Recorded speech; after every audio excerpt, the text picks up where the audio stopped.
So, this is the car?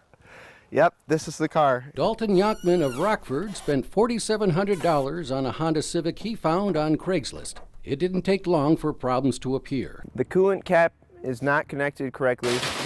The windshield wipers thing snapped in half. The airbag has been deployed. And the car has a bent frame that's been totaled in an accident. In other words, this Honda Civic is one of these.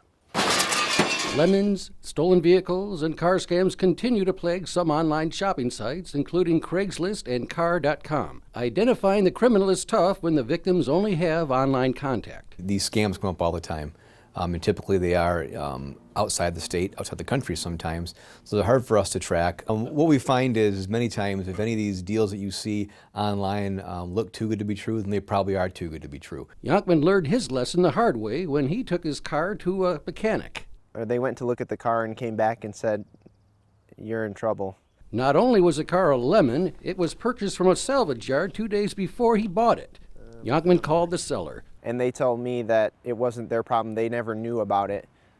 Yet the car was bought 2 days before they sold it to me. So he's left with a car he can't drive. I feel taken advantage of. That's likely the case for a Granville man. He spent $28,000 for a 2011 Infiniti he found on Car.com. When it came time to take delivery, the vehicle, the seller, and his money were gone. Not a lot of recourse there. I mean, there's nothing criminal about being stupid sometimes. Kent County detectives traced the fraud to South Carolina, then to a beauty salon in New York City. The trail led to Bucharest, the one in Romania. State police are investigating another case involving Craigslist. A Sparta couple spent $12,000 for a 2011 GMC Terrain, only to learn it was stolen. But you as the buyer are really out of luck, because once you're now in possession of that stolen vehicle that you've sent $8,000 to the state of Georgia to purchase, we're going to take that car. McIntyre offers this advice for would-be buyers.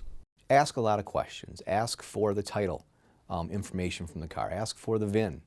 If you start asking all these questions and the person is trying to scam you, there's a relatively good chance they're going to cut off all communication with you at that point in time and try to get the next person. If it is a legitimate buyer offering a good deal, there won't be any high-pressure tactics. If they need to dump it right away, McIntyre says walk away. John Hogan, WZZM 13 News.